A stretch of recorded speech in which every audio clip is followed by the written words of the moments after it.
नमस्कार, VAJ academy YouTube चॅनलवर आपलं सहर्ष स्वागत आहे। या व्हिडिओमध्ये आपण जिल्हा व सत्र न्यायालयामध्ये शिपाई या पदासाठी 3 जिल्ह्यांमध्ये मुलाखतीमध्ये विचारलेल्या प्रश्नांची माहिती पाहूयात।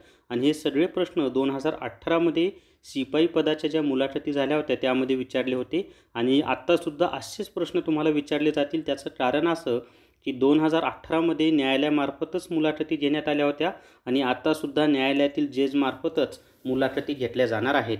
याच्या आधी मुलाखतीमध्ये विचारलेल्या प्रश्नांवर मी 2 व्हिडिओ बनवलेले आहेत।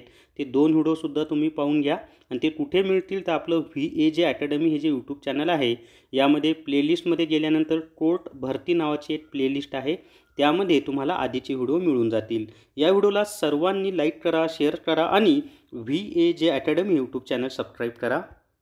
जर तुम्हाला आगामी तलाठी भरती असेल, तसंच रेल्वे विभागातील भरती असेल किंवा म्हणजे स्टाफ सिलेक्शन कमिशन SSC आहे त्यामधील MTSची परीक्षा असेल, यासाठी GK ebook TCS IBPS pattern घ्यायचा असेल तर प्ले स्टोअरवरून VAJ अकॅडमी ॲप डाउनलोड करा आणि GK ebook TCS IBPS pattern विकत घ्या।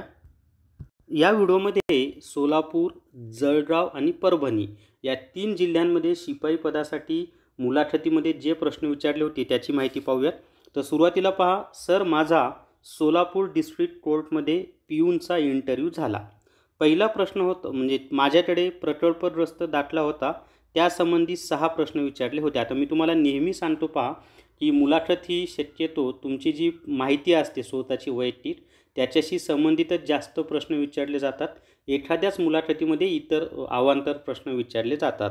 आता यांना 6 प्रश्न प्रकल्पग्रस्त दाखल्यावर विचारले होते।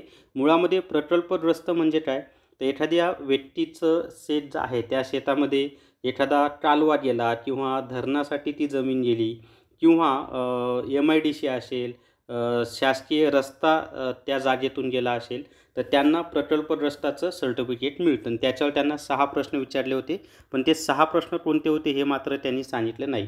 दुसरा प्रश्न होता, वडील काय करतात। आता हे हलके फुलके प्रश्न अशा यासाठी विचारतात की तुमच्या मनावर आलेलं जे दडपण असतं ते दूर व्हावं यासाठी। मग त्यांचे वडील जे काय करत असतील ते त्यांनी सांगितलं असेल। त्यानंतरचा प्रश्न होता, आई काय करते।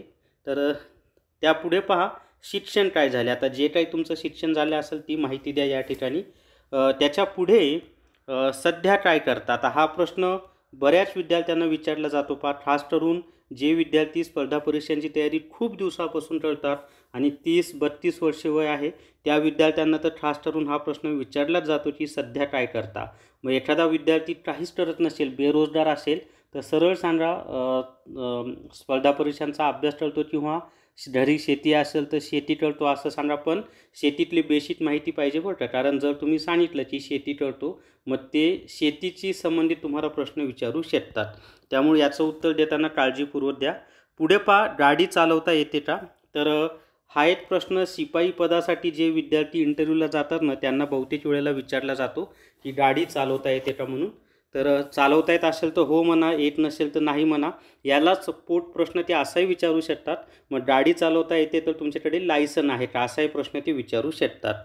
त्याच्या पुढे पहा, लग्न झाले आहे का।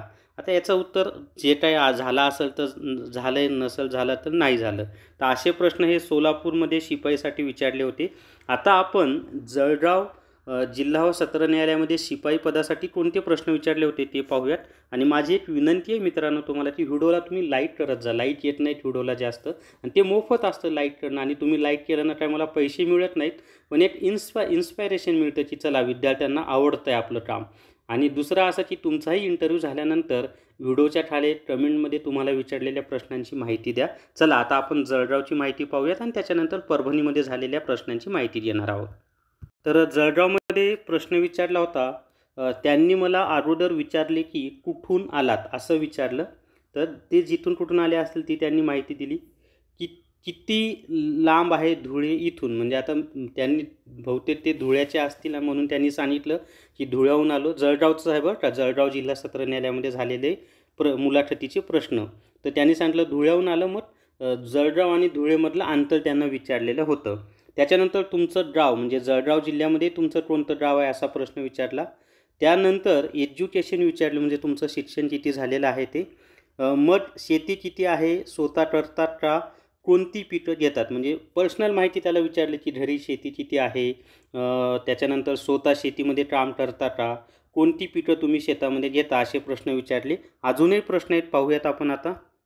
मग पुढचा प्रश्न होता कापूस कसा लावतात. असा एक प्रश्न होता शेतीशी संबंधित.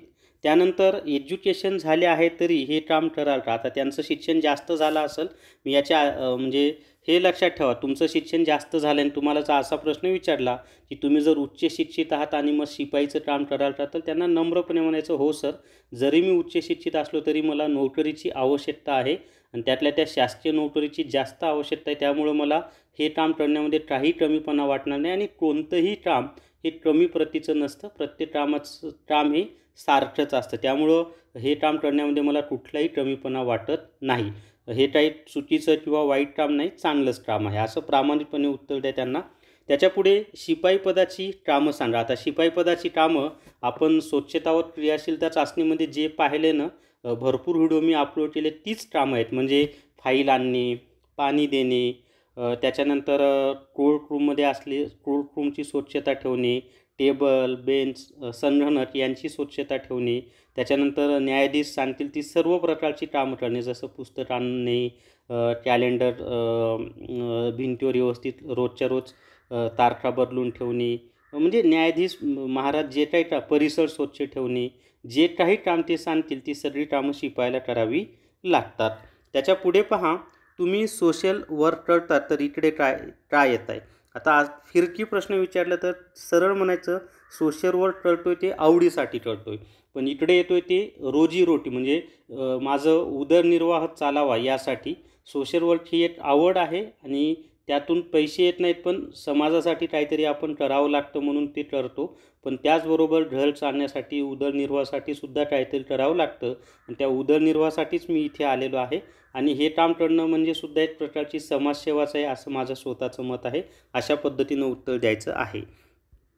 आता जळगाव जिल्हा न्यायालयामध्ये कसे प्रश्न आले ते आपण पाहिले. आता परभणी जिल्हा व सत्र न्यायालयामध्ये शिपाई पदासाठी कसे प्रश्न आले ते पहा. तर पहिला प्रश्न आहे कुठून आलात, तर बहुतेक ते जिंतूरून आले होते, कारण नंतर लगेच जिंतूरवर प्रश्न आहे की जिंतूर न्यायालयाचे नाव सांगा. आता याच्यातून एक लक्षात ठेवा, तुम्ही एखाद्या तालुक्याचे असाल, जिल्ह्याचे असाल, तर तुमचं जे नाव आहे त्या तालुक्यातील जिल्हा व सत्र न्यायालयाचं ते माहिती असू द्या, किंवा तो तालुका इतर कोणत्या गोष्टीसाठी प्रसिद्ध असेल तर तीसुद्धा माहिती असू द्या. कुटुंबात कोण कोण राहतात, जनरल प्रश्न आहे. त्याच्यानंतर पाकिस्तानचा स्वातंत्र्य दिन कधी, आता हा 14 ऑगस्टला असतो, जीकेवरचा प्रश्न त्यांनी विचारलेला. त्यानंतर शिक्षण काय झाले असं त्यांना विचारलं आणि नंतर DCR नंबर सांगा असं त्यांना विचारलेलं आहे. बऱ्याच विद्यार्थ्यांना प्रश्न पडलेला आहे की DCR नंबर काय आहे. तर मी तुम्हाला सांगतो की कोर्टामध्ये तुमचं नावासमोर DCR नंबर त्यांनी दिलेला असतो. जेव्हा तुम्ही शॉर्टलिस्ट होता इंटरव्ह्यूसाठी वगैरे किंवा पुढील चाचणीसाठी, तर तोच नंबर तुम्हाला तिथं सांगायचा असतो. यादीमध्ये तो DCR नंबर दिलेला असतो, तुमचं नाव आणि DCR नंबर. तर तो तुमच्या नावासमोरचा DCR नंबर पाठ करून ठेवा, तो तुम्हाला विचारला जाऊ शकतो. तर अशा पद्धतीनं आपण 3 जिल्ह्यांमध्ये शिपाई पदासाठी जे काही मुलाखतीमध्ये, शिपाई पदाच्या मुलाखतीमध्ये जे काही प्रश्न विचारलेले आहेत त्याची माहिती आपण पाहिलेली आहे. तर या व्हिडिओला सर्वांनी लाईक करा, शेअर करा आणि VAJ academy YouTube channel subscribe करा. धन्यवाद.